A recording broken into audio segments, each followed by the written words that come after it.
OK. Alors du coup, bienvenue à tous. On vous accueille donc, dans cette, 2e, webconférence de cet après-midi, dans le cadre de l'organisation du forum emploi Le Village des recruteurs qui aura lieu du coup place François Mitterrand le 9 juin prochain. Et donc aujourd'hui, il y a plusieurs webconférences qui sont organisées dans le but de, vous accompagner dans votre, recherche d'emploi. Donc je vais laisser, nos 2 animatrices, de cet après-midi, se présenter et commencer leur webinaire. Je vais rester en modératrice tout au long donc, de la conférence. Si vous avez des questions, n'hésitez pas à les mettre dans le chat mais je vous conseille quand même, pour plus d'interaction d'activer vos micros, il y a pas de souci. Je vous en prie. Bonjour à toutes et à tous. Anne Guyader, chargée de projet à Lille Avenir, qui regroupe une mission locale, une maison de l'emploi. Voilà, on est ravis d'être parmi vous pour vous présenter la webconférence Comment optimiser le contact avec les recruteurs. Fanny. Donc pour ma part, je suis Fanny d'Acheville. J'interviens à la mission locale de Lille auprès des publics jeunes et adultes en fait, sur les thématiques service à la personne, santé, sociale, petite enfance. Et donc ça m'intéressait de participer à cette conférence parce que je suis régulièrement en contact avec les employeurs, justement sur le volet recrutement, et je prépare les candidats à cet effet. Et dans le cadre de mes fonctions, j'accompagne également les entreprises dans le cadre d'implantation, de recrutement plutôt en nombre. Voilà, donc on a plutôt l'habitude de travailler avec les entreprises, et nous, ce qu'on souhaitait, c'était vous transmettre vraiment tous les retours des entreprises qui nous confient leur recrutement, avec lesquels nous travaillons régulièrement. Donc c'est une petite synthèse en fait de tout ce qu'on nous a dit, transmis, en fait, les retours qu'on a aussi des entreprises, qu'on souhaite vous faire partager. C'est parti. Si on trouve, voilà, hop, normalement. Je voulais savoir, est-ce que vous visualisez tous déjà notre document? Alors, votre document, on le voit bien en tout cas.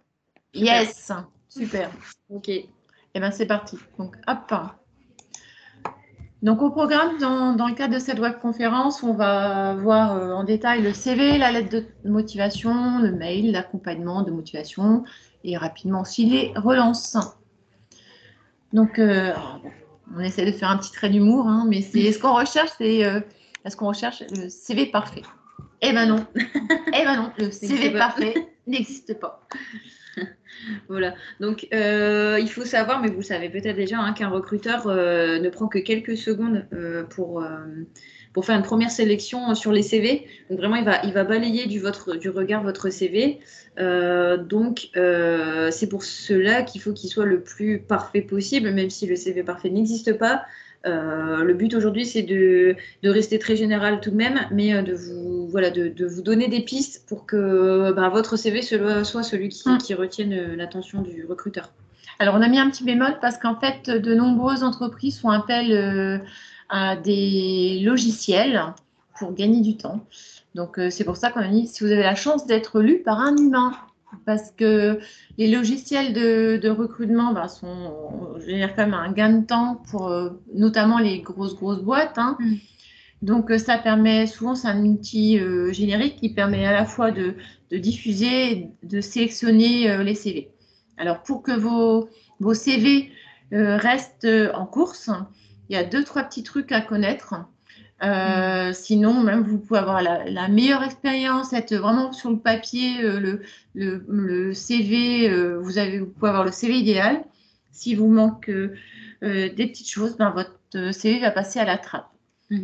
Donc, ce qu'on conseille, c'est déjà de transmettre votre CV sous format PDF, parce que tous les logiciels ne sont pas acceptés, et tout ce qui est Open Office, c'est très compliqué. Et puis comme ça, votre CV n'est pas modifiable par n'importe qui, ça reste sécurisé, c'est mieux pour vous. Donc, surtout, n'oubliez pas de donner un titre à votre CV. Et le bon titre? Le bon titre, tout à fait. Vérifiez bien vos coordonnées. Alors, c'est un basique sur le téléphone, mail, et n'oubliez pas de les actualiser, surtout. Alors, la règle type, c'est quand même un CV sur une seule page. Dans la mesure du possible, si vous avez 50 ans, c'est que c'est bien plus compliqué. Mais c'est vrai que c'est ça peut être mal perçu. Vous avez 21 ans, vous avez 4 pages. Non, ça, c'est pas possible. Utilisez une photo professionnelle, on le rappelle. Mais on voit encore trop passer de CV. Selfie. Ouais. Ou c'est vraiment pas pro, donc... Ou avec des filtres. Non, vous n'utilisez pas de filtre. À la rigueur, au maximum du noir et blanc. Mais surtout pas de filtre. Ça se voit très vite, en fait, quand vous mettez un filtre. Alors là, ça fait vraiment pas professionnel. Alors, la photo n'est pas forcément obligatoire. Non. Donc, et c'est vraiment en fonction des domaines. Ça, si vous voulez, on pourra en échanger avec vous. Ce qu'on vous demande aussi, si possible, c'est de personnaliser votre CV. Les CV bateau type, vous allez voir, c'est compliqué. Et surtout, alors ça sera rabâché aujourd'hui. N'oubliez pas de vérifier, faire relire votre CV parce que l'orthographe, c'est super important. Alors en soi, on sait bien que faire des fautes, tout le monde fait des fautes, mais d'où l'intérêt de le faire relire et surtout de le faire relire par des personnes compétentes. Ça nous arrive assez souvent qu'on fasse relire par le copain, la copine, qui au final va peut-être rajouter des fautes sans le faire exprès parce que la langue française, elle est assez ardue. Donc surtout par des personnes compétentes, en tout cas faire. Voilà. Alors, le bon CV, c'est un CV surtout adapté au poste et à l'entreprise. C'est pour ça qu'on va vous demander, dans la mesure du possible, de personnaliser votre CV. Donc, si vous avez une offre d'emploi, vous repérez bien les mots-clés par rapport qui sont soulignés et qui sont importants par rapport à l'entreprise. Et voilà. Et donc, n'hésitez pas à reprendre l'intitulé du poste qui figure dans l'annonce et le coller sur votre CV. Alors, il existe des rubriques incontournables et d'autres, ce qu'on appelle un peu facultatives. Vraiment, c'est pour ça qu'on dit qu'un CV, on va vous le faire tout le temps modifier parce que c'est personnalisé par rapport à une offre, par rapport à un poste, par rapport à vous, vos prétentions. Donc là, ce qu'on vous donne, c'est vraiment des petits trucs. Parce que là encore, ce sont des retours qu'on a eu des employeurs avec lesquels nous travaillons régulièrement. Donc, ne pas oublier surtout de procéder par ordre antéchronologique. Alors, qu'est-ce que ça veut dire? Ça veut dire quoi? Ça veut dire qu'en gros, vous allez mettre toujours les dernières expériences en premier.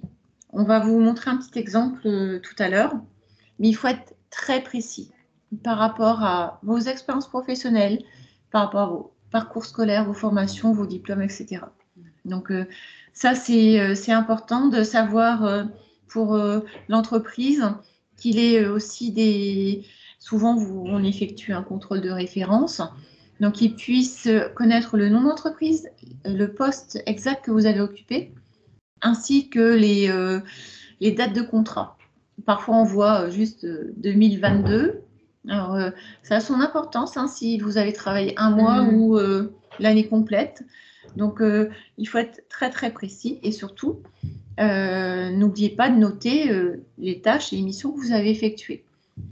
Pareil pour le parcours scolaire, ce qui est important, des fois on a un doute, on ne sait pas si vous avez obtenu ou pas les diplômes. Ça, c'est obtenu ou on écrit niveau. Si vous êtes allé dans cette formation jusqu'à l'examen final, mais que vous n'avez pas obtenu l'examen, vous écrivez niveau, parce que vous avez quand même suivi la scolarité, vous avez acquis des compétences. Mais il faut préciser, parce que pour un recruteur, ça peut être très énervant de penser que vous avez le diplôme et finalement se rendre compte que non.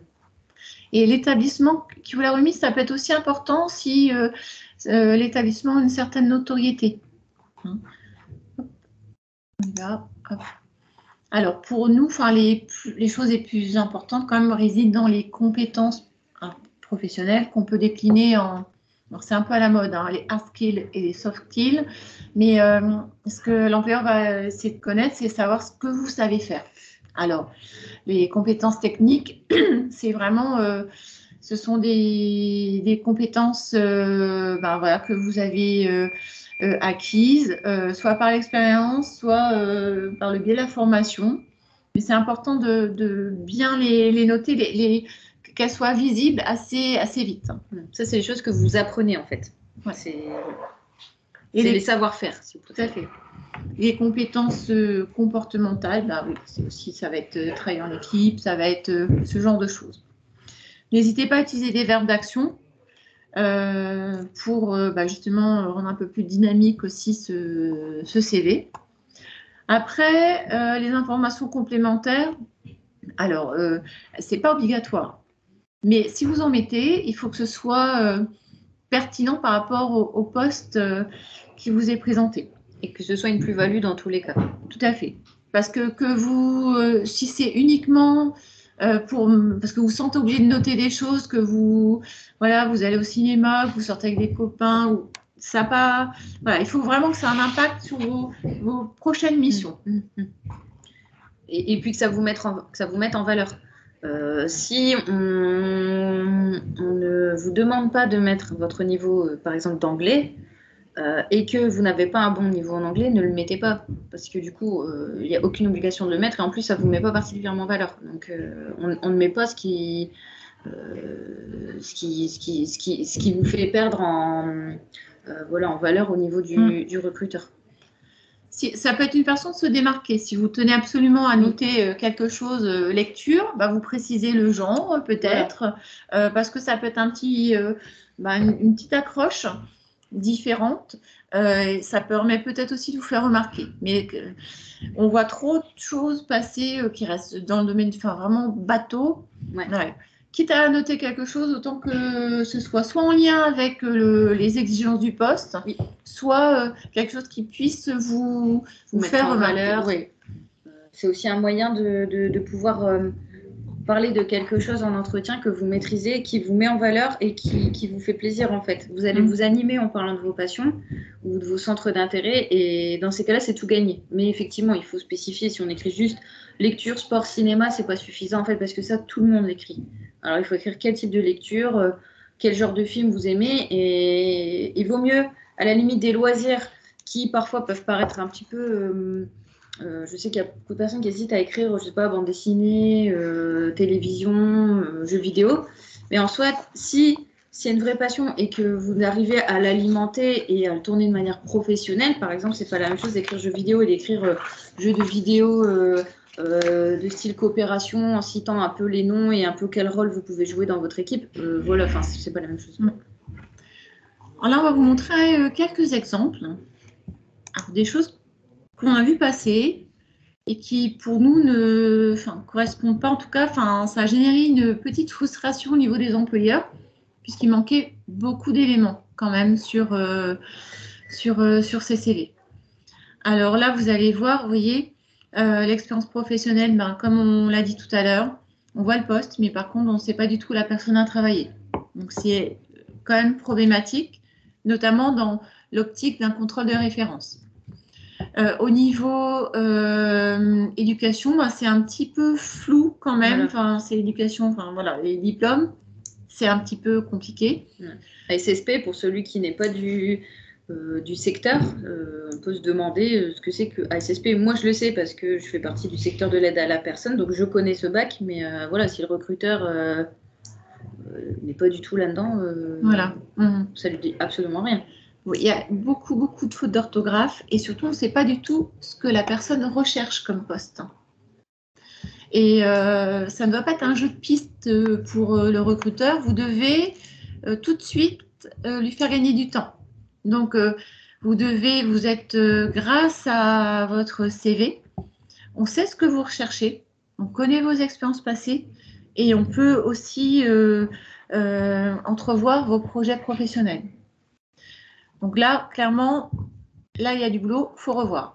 J'aurais ajouté sur le CV précédent, attention, il y a beaucoup d'informations qui sont discriminantes. Tout à fait, oui. Vous n'êtes absolument pas obligé d'indiquer votre date de naissance, votre situation maritale, et il y avait une troisième chose, votre nationalité. Oui, ça n'a aucun rapport il y a très peu de postes où c'est utile. La nationalité, ça peut être utile dans des cas très particuliers de fonction territoriale où il faut absolument avoir la nationalité française ou de service civique où justement les personnes algériennes sont exclues parce que voilà, il y a une loi qui a été votée entre les deux pays, enfin voilà, un accord, mais c'est très rare. La date de naissance, c'est pareil. On le met si on cherche une alternance, par exemple, parce que le fait d'être jeune, pour une fois, ça peut être un atout. Et parce que pour certains contrats aidés, il y aura un critère d'âge, mais sinon, la majorité du temps, 90% du temps, on ne met pas ces choses-là. Il ne faut pas donner le bâton pour se faire battre. Hein. On n'a pas, voilà, ça n'a rien à voir avec le milieu professionnel, on ne met pas ça. Deuxième exemple, en fait, et bien là, alors là, ça peut être carrément vraiment préjudiciable. On parlait de noter la dernière expérience en premier. Et là, si on lit très très vite le CV, on se dit, ben, ça fait 4 ans, pardon, je ne sais plus compter, 4 ans que cette personne n'a pas travaillé. Parce qu'elle apparaît en premier, janvier 2018. Sauf que, ben, visiblement, elle a quand même travaillé jusqu'en 2021. Donc voilà, il faut vraiment faut faciliter, mâcher le travail du recruteur. Donc, en mettant la dernière expérience, le dernier diplôme, tout ça, c'est ça. Alors, après, là, ce qui est plutôt positif, c'est qu'on voit quand même, il y a beaucoup de fautes d'orthographe encore, mais on sait ce qu'elle veut, on devine ses compétences, soit soft skills, soit hard skills, avec évidemment toutes les compétences techniques, ce qu'elle a fait, ce qu'elle sait faire, ses qualités aussi au niveau, visiblement, elle est organisée, bon esprit d'équipe. Voilà, a priori, ça colle par rapport au poste. Voilà, il y a des choses à améliorer et c'est dommage parce qu'il aurait pu être pas mal. Hop. Alors là, je ne sais pas si vous voyez un peu plus. Ouais, c'est un peu plus petit. Mais... C'est plus petit. Est-ce que ça va quand même pour vous ou pas? Oui, on arrive quand même assez bien à lire, ne vous inquiétez pas. Ok. On est parti de vrais CV, hein, sauf qu'on n'a peut-être pas précisé. Oui, ce sont des vrais CV. Qui les avons fait pour l'atelier. Hein. C'était des vrais CV. C'est des CV de personnes qu'on a accompagnées. Donc, on a accompagné sur plusieurs temps. Du coup, on les a fait aussi évoluer. Donc, là, ce qu'on voulait vous montrer, c'est que, visiblement, tout est synthétique. Il y a toujours des petites choses à améliorer, hein, bien sûr. Mais notamment les petites fautes d'orthographe, c'est pour ça qu'on vous rabâche, faites relire. Mais on retrouve le poste recherché, même si on aurait pu le mettre en plus gros. Et surtout, tout est bien noté par dernière expérience, dernière formation. On voit un peu aussi le niveau qui est important. Là, c'est un poste dans la vente. Donc, là, vous avez plusieurs façons d'exprimer votre niveau. Hein. Donc, là encore, il y a plusieurs écoles. Le tout, c'est que ce soit facilement compréhensible pour le recruteur ou nous aussi. Hein. Et vous voyez, tout à l'heure, on parlait des centres d'intérêt, tout ce qu'on mettait, informations complémentaires. Là, c'est détaillé, ça a du sens, c'est pertinent. Beaucoup de personnes pensent que sport en salle, c'est tout, j'écris juste sport. Mais non, c'est intéressant d'expliquer quoi, qu'est-ce. Vous pouvez aussi tomber sur un recruteur qui a les mêmes passions. Enfin voilà. Ça peut pas vous desservir en fait. Donc là, pas besoin de raconter sa vie non plus. Mais les atouts, alors les atouts, c'est vrai que là j'ai juste un petit bémol parce que on retrouve souvent en fait les mêmes adjectifs. Dynamique, souriant et motivé. Là c'est bon. Là pour une fois il n'y a pas motivé. Mais voilà, là encore, questionnez votre entourage, essayez de leur poser des questions pour savoir comment vous me trouvez pour que vous puissiez vous définir et valoriser vos atouts. Peut-être que vous êtes effectivement très dynamique, c'est peut-être une autre façon de le dire. Votre créativité, ben, c'est bien, ça change un petit peu. Mais essayez de demander à votre entourage pour que ce CV vous reflète vraiment. Donc voilà, là c'est vraiment les informations. Après, on peut aller plus dans le détail. On va vous montrer un autre CV. Alors c'est quelqu'un qui est un peu plus capé, comme on dit. Alors il veut plus. Hop, si, c'est bon. Voilà, c'est très petit. Mais c'est quelqu'un qui a quand même de l'expérience, beaucoup d'expérience. Sur des postes complexes. Des postes très complexes. Mais là, du coup, ça vaut vraiment le coup de faire un focus sur les compétences et surtout les compétences que vous allez pouvoir développer dans votre CV sont celles qui sont demandées dans l'offre d'emploi. Il faut vraiment faire un parallèle. Là encore, c'est pour ça qu'on dit adaptez votre CV. Vous pouvez avoir une liste de compétences que vous avez pu développer parce que vous pouvez, on sait bien que les parcours maintenant ne sont plus linéaires, donc vous pouvez avoir eu plusieurs expériences complètement différentes. Ceci étant, vous avez développé des compétences bien spécifiques. Et là, ce qui est important, à mon sens, c'est de valoriser les compétences qui, visiblement, sont demandées pour répondre aux exigences du poste. Donc là, elles sont bien visibles.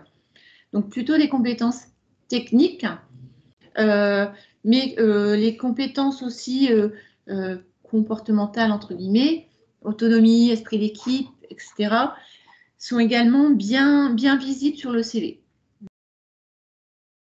Alors, il faut savoir aussi que si vous mettez pas, alors si vous ne mettez pas les compétences attendues, on se dira que vous ne les avez pas. Si vous mettez des compétences qui n'ont rien à voir entre guillemets avec le poste, ils vont se dire tout simplement que vous n'avez pas compris la fiche du poste en fait. Donc voilà, il faut rester très pragmatique.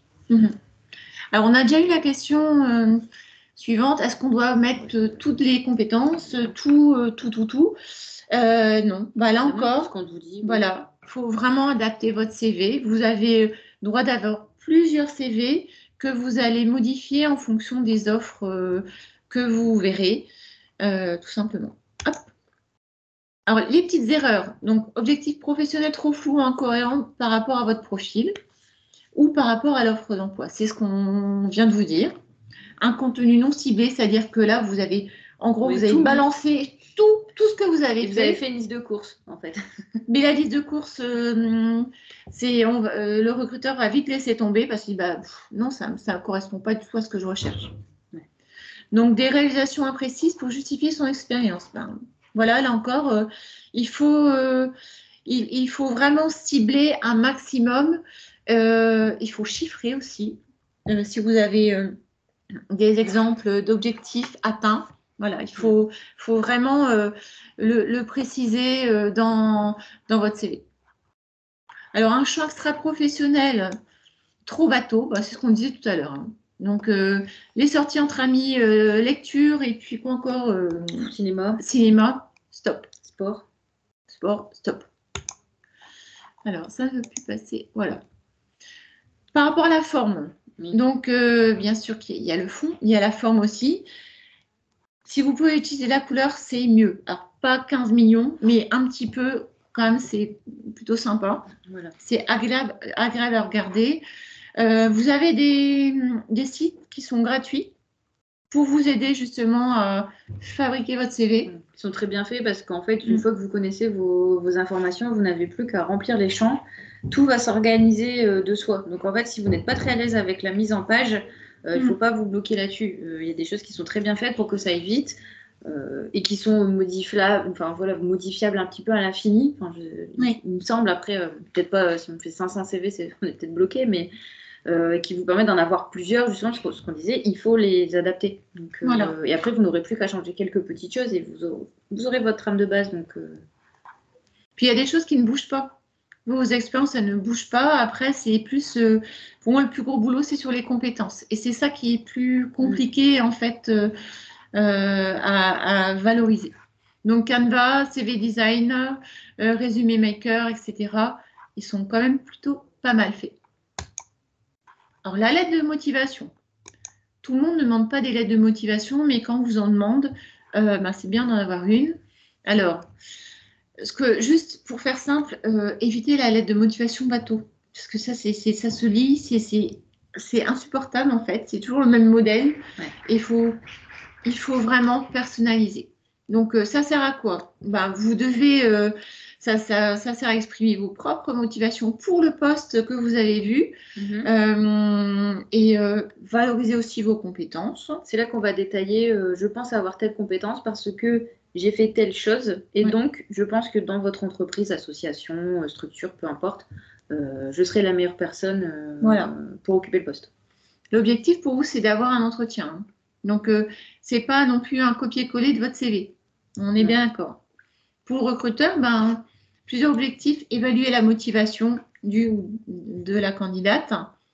Évaluer la capacité rédactionnelle. C'est horrible quand vous voyez encore, là, on insiste. On est pas des folles dingues de l'orthographe, mais ça peut ne plus vous donner envie, en fait, même si on dirait ça plutôt parcours sympa, et là, ça peut être bloquant. Surtout si vous êtes amené, en plus, à utiliser l'écrit. Donc, attention. Et s'assurer de la maîtrise des codes de la lettre de motivation. Oui, parce qu'on n'en voit pas, c'est une lettre, là encore, vous avez des codes. Alors, on vous invite surtout pas à copier les lettres qui sont sur Internet, mais par contre, tout ce qui est de la trame générale et des codes du style où est-ce que je mets le destinataire, où est-ce que je mets l'expéditeur, tout ça, là vous pouvez, il n'y a pas de souci, il y a des vraies règles en fait sur une lettre de motivation. Voilà. Alors en gros, on peut dire que vous avez 3 paragraphes. Paragraphe vous, paragraphe moi, paragraphe nous. En gros, vous avez plusieurs modèles, mais là c'est un modèle que nous on applique assez souvent aussi. Ça montre que vous êtes intéressé à l'entreprise, que vous n'avez pas envoyé par hasard votre CV et que vous avez surtout bien compris les besoins de l'employeur. Pour moi, vous essayez de vous décrire un petit peu, mais justement à valoriser un peu vos compétences. Donc là encore, c'est pas le copier-coller de votre CV. Et nous, c'est la suite. Quels bénéfices vous pourriez apporter à l'entreprise si vous étiez amené à travailler ensemble? C'est très important que votre lettre de motivation soit logique, que dans la partie moi, on comprenne vraiment ce qui vous a amené à postuler et que ça paraisse logique au recruteur. Effectivement, toute votre vie vous a mené à ce point précis. Et le nous, c'est vraiment ensemble ce qu'on va pouvoir réaliser de formidable et surtout, comme vous avez bien insisté sur le fait que c'est un échange mutuel. Ça va vous apporter des choses à tous les deux. Alors, ce qu'on oublie aussi, parce que là, c'est des fois, vous avez la plus merveilleuse des lettres de motivation. Votre CV est au top, mais parfois, nous recevons par mail des choses incongrues.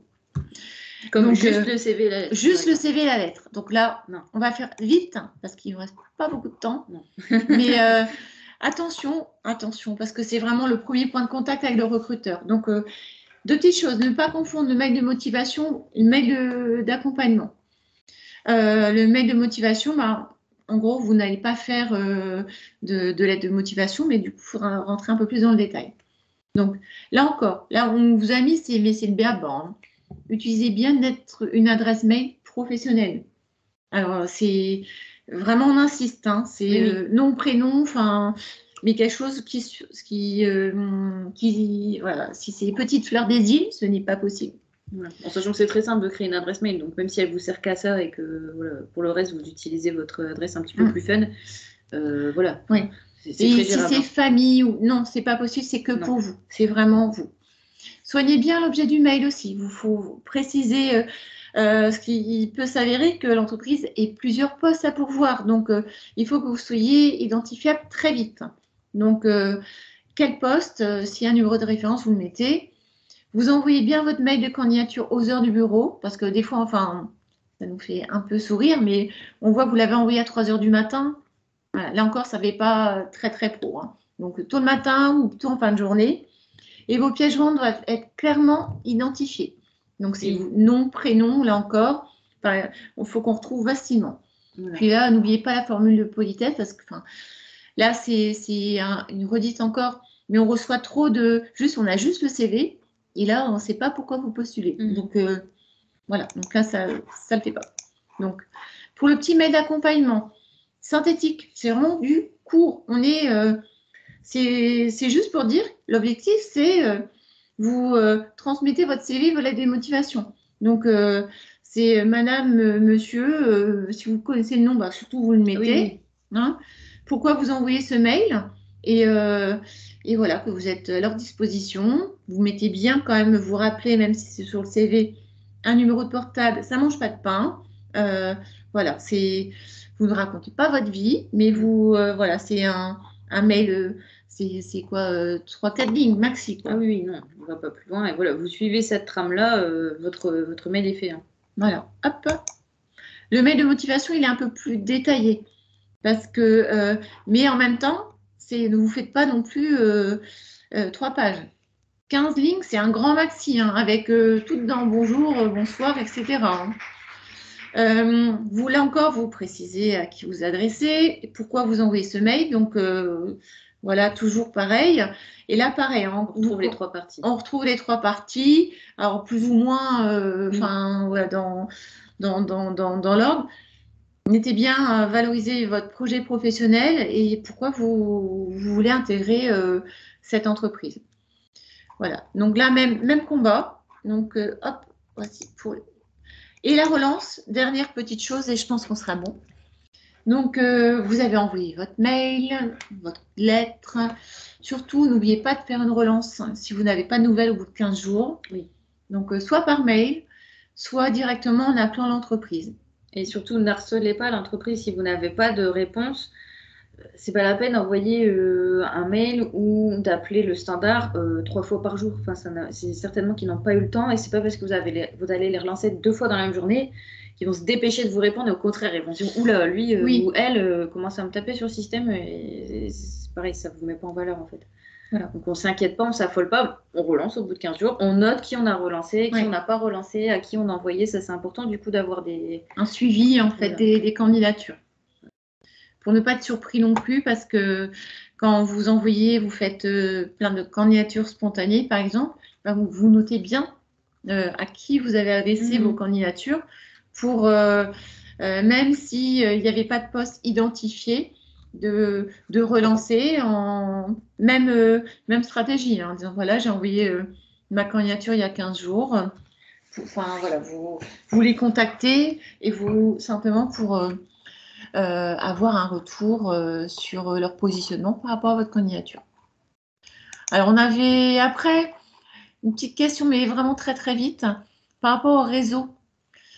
Si vous, alors je ne sais pas si tout le monde est sur LinkedIn, mais c'est quand même le réseau social de référence qui permet de toucher énormément d'entreprises, de recruteurs, de RH. Donc, on vous invite et on vous incite à aller vous créez un compte sur LinkedIn vous allez voir, il y a énormément d'informations. Je vois passer souvent des CV qui peuvent être repartagés. Faites attention quand même parce que je vois les numéros de téléphone et qui se baladent et vigilance. Je dirais vigilance quand même par rapport à ça. Oui. Je pense que quand vous partagez votre CV sur un réseau social, quel qu'il soit, même s'il est professionnel, ne mettez pas vos coordonnées. Si on veut vous contacter, on vous retrouvera via le réseau de toute façon. Donc, voilà. Voilà, je pense qu'on arrive à... Et nous avons fait le tour. Voilà. Merci pour votre écoute en tout cas. Bah, merci à vous pour votre intervention, pour votre partage. Le chat, il est ouvert si vous avez des petites questions. Et si vous n'en avez pas, on va pouvoir vous libérer et passer donc à la 5e et à la dernière webconférence donc de la journée à 16h, donc vraiment dans 10 minutes. Vous inquiétez pas, la webconférence sera en replay du coup sur notre chaîne YouTube, dans notre playlist, qui est consacré du coup à à Lille, aux webconférences de Lille. Et si vous n'avez pas de questions, bah, on vous donne rendez-vous le 9 juin prochain, place François Mitterrand, pour le village des recruteurs de Lille. C'est notre première édition. On est super contents. Et je vous souhaite une très bonne journée et merci pour votre intervention. Très bonne journée à vous, puis au plaisir de vous voir le 9 juin du coup. Oui, vraiment. Au revoir.